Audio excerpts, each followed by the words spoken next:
Mahabubnagar MLA NM Srinivas Reddy రాసినటువంటి article రాజకీయ వర్గాల్లో సంచలనంగా మారింది. ప్రస్తుతం ఇదే అంశం చర్చనీయాంశంగా మారింది. మనతో పాటు ఎమ్మెల్యే ఎన్ఎం శ్రీనివాస్ రెడ్డి ఉన్నారు. అన్న, ఏంటి అసలు మీరు రాసినటువంటి ఆర్టికల్ రాజకీయాల్లో పూర్తిగా దుమారం లేపుతున్నటువంటి పరిస్థితి. కొంతమంది ఎమ్మెల్యేలు మీరు రాసిన ఆర్టికల్లో 100% నిజాలున్నాయని మేము మద్దతిస్తుంటే, మరికొంతమంది మాత్రం ప్రభుత్వం పైన ధిక్కార స్వరం వినిపిస్తున్నారు. ఎన్ఎం శ్రీనివాస్ రెడ్డి అంటున్నారు. ఏంటి అసలు ఈ ఆర్టికల్ సారాంశం ఏంటి? మీరు చెప్పదలుచుకున్నదంతా కూడా ఈ ఆర్టికల్లో చెప్పినట్టున్నారు. ఇదంతా కూడా నిజంగానే ధిక్కార స్వరం అనుకోవాలా, లేకపోతే ప్రభుత్వానికి సూచన అనుకోవాలా? ఇప్పుడు మనం ప్రజాస్వామ్య దేశంలో ఉన్నాం. ప్రజాస్వామ్యంలో ఏ అంశం మీదనైనా మాట్లాడే స్వేచ్ఛ, రాసే స్వేచ్ఛ, చెప్పే స్వేచ్ఛ, సూచన ఇచ్చే స్వేచ్ఛ ఉంటుంది. కాబట్టే ఈ గ్రామాల్లో తెలంగాణ వచ్చిన తర్వాత ఇప్పటిదాకా దాదాపుగా 11 సంవత్సరాల గ్రామాల్లో ఏం జరుగుతున్నది అనేది మా కళ్ళకు కనబడతా ఉంది.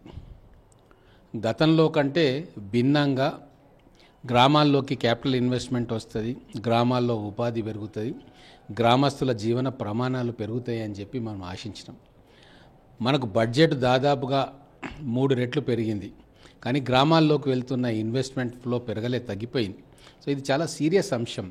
దీని గురించి గత ప్రభుత్వంలో 10 సంవత్సరాలు ఎవరు కూడా ఆలోచన చేయలేదు.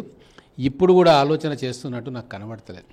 కానీ మీరు అధికార పార్టీలో ఉన్నటువంటి ఎమ్మెల్యే, మీరు ప్రభుత్వానికి సూచన చేసేందుకు అక్కడ మీకు స్పేస్ ఉంటుంది. ఎందుకంటే రాష్ట్రంలో అధికారంలో ఉన్నది మీ పార్టీనే.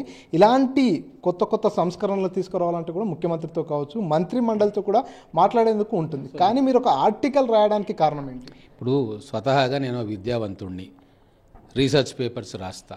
కాబట్టి నాకు వచ్చిన దాన్ని, నాకు తెలిసిన దాన్ని నేను అక్షర రూపం ఇవ్వడం అనేది నా బాధ్యత.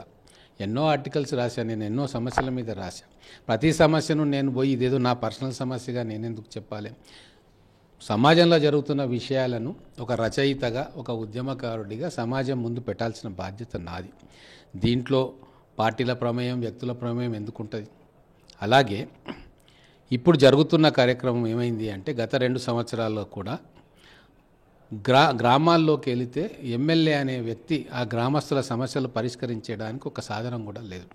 అన్ని అర్జీలను మనం నెక్స్ట్ ఏం చేస్తాము? కలెక్టర్ గారికి పంపుతాం. కలెక్టర్ గారి దగ్గర ఫండ్ లేదు. విపత్కర పరిస్థితులు, వర్షాలు వచ్చి కొట్టుకుపోతున్నప్పుడు కూడా వారికి సఫిషియెంట్ ఫండ్ ఉండట్లేదు.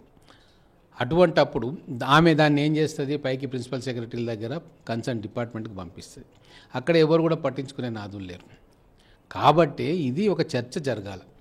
ఎట్లా మనము ఈ మూసపోత వ్యవహారము, డిస్ట్రిబ్యూషన్ ఆఫ్ ఫండ్స్కు బ్రేక్ చేయాలి అన్నప్పుడు ఖచ్చితంగా ప్రజల్లోకి ఈ అంశాన్ని వదలాలి. ఇప్పుడు ఇంటర్నల్గా మేము 2-3 మాట్లాడుకుంటే కాదు కదా, ప్రజల్లోనే చర్చ జరగాలి. ప్రజల్లో చర్చ జరిగినప్పుడు దాని పర్యవసానం అధికారులకు తెలుస్తుంది, నాయకులకు తెలుస్తుంది, పాలసీ మేకర్స్కి తెలుస్తుంది. ఈరోజు మా నియోజకవర్గంలో ఎన్నో బాధలు మేము చూస్తూ ఉన్నాం. 2012లో నేను ఎమ్మెల్యేగా ఉన్నప్పుడు అప్పుడు ఏదైతే గ్రామస్తులు కోరుకున్నారో అప్పుడు తీర్చలేకపోయిన సమస్యలు ఇంకా పెండింగ్లో ఉన్నాయి. సో ఎమ్మెల్యేగా మీరు సంతృప్తిగా లేకపోవడం, ఎమ్మెల్యే పదవి నీకు పూర్తిగా సంతృప్తిని ఇవ్వని కారణంగానే ఆర్టికల్ రాశారనుకో. కాదు, ఇది ఇప్పుడు పొలిటికల్ టోన్ తీసుకురావాల్సిన అవసరమే లేదు. మీడియా దీన్ని వేరే రకంగా చూసే ప్రయత్నం చేస్తూ ఉంది. ఇది ఒక సామాజికవేత్తగా, ఒక ఉద్యమకారుడిగా గ్రౌండ్లో జరుగుతున్న అంశాలు సమాజంలో చర్చ పెట్టాలి అని చెప్పి నేను ఒక ఆర్టికల్ రూపంలో దాన్ని ఇప్పుడు సమాజంలోకి వదిలినా. నేను ఆర్టికల్ రాసిన కాబట్టి ఈరోజు ఇంత పెద్ద ఎత్తున దాని మీద చర్చ జరుగుతూ ఉంది.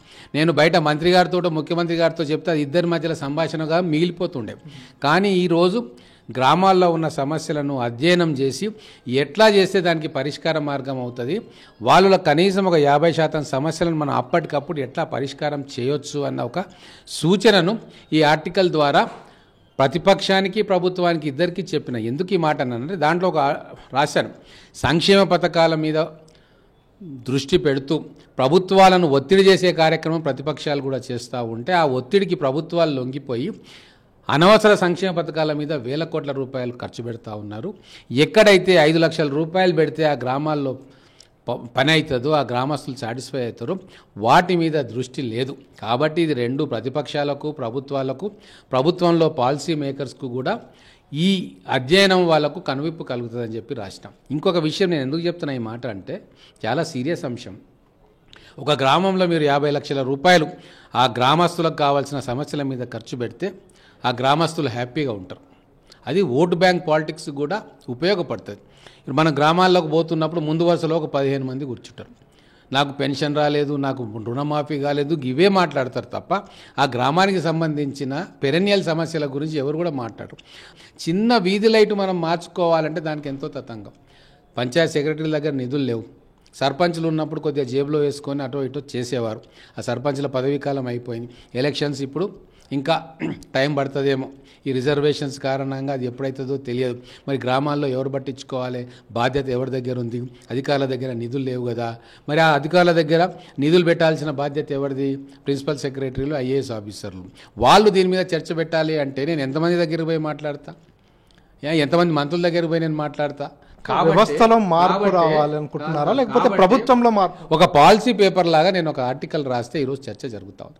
ఎమ్మెల్యేల మనసుల్లో కూడా ఇదే ఉంది. నేను అందరు ఎమ్మెల్యేలతో మాట్లాడినా, అందరు ఎమ్మెల్యేలకు చెప్పిన, ఇట్లా మన ఆధ్వర్యంలో, కలెక్టర్ గారి ఆధ్వర్యంలో 25 కోట్లు మన చేతిలో ఉంటే గ్రామంకి పోయి అప్పటికప్పుడు సమస్యను మనం పరిష్కారం చేస్తే మనకు గుడ్ విల్ పెరుగుతుంది, మన పార్టీకి గుడ్ విల్ పెరుగుతుంది, మన కార్యకర్తలు కూడా ఉత్సాహంగా పనిచేస్తారు అని చెప్పడం జరిగింది. నేను ఇది ప్రపోజ్ చేసింది 25 కోట్ల నిధి ప్రతి సంవత్సరము గ్రామాల్లోకి వెళ్ళి అక్కడ పని అప్పచెప్తే అక్కడ మేస్త్రికి పని దొరుకుతుంది, ఇటుకలు చేసే వాళ్ళకి పని దొరుకుతుంది, సిమెంట్ బస్తాలు అమ్మే వాళ్ళకి పని దొరుకుతుంది, స్టీల్ వాళ్ళకి పని దొరుకుతుంది, ఇసుక కొట్టే వాళ్ళకు పని దొరుకుతుంది, కూలీ వాళ్ళకు పని దొరుకుతుంది, అక్కడ ఎంప్లాయ్మెంట్ దొరుకుతుంది. అక్కడ ఎంప్లాయ్మెంట్ దొరికినప్పుడు వాళ్ళ చేతికి డబ్బులు వచ్చినప్పుడు వాళ్ళ తలసరి ఆదాయం పెరిగితే అప్పుడు మొత్తం రాష్ట్ర తలసరి ఆదాయం నిజంగా యావరేజ్గా చూస్తే పెరిగినట్టు అవుతుంది. సో ఇన్ని అంశాలతో కూడుకున్న అంశాలు కాబట్టి దీన్ని ప్రజాబాహుల్యంలోకి చర్చ పెట్టాలి. ఈరోజు నేను చూసిన హరీష్ రావు గారు కూడా ట్వీట్ చేసిండ్రు. అంటే వారు కూడా దాంట్లో రాసిండ్రు, నిజంగా ఎమ్మెల్యేలకు రూపాయి లేదు, ఇబ్బంది అవుతూ ఉంది గ్రామాల్లో సమస్యలు పరిష్కారం చేయడానికి. బీజేపీ ఎమ్మెల్యేలు కూడా మాట్లాడారు. ఇది ఎమ్మెల్యేల సమస్య అని చెప్పి మీరు అనుకుంటున్నారు.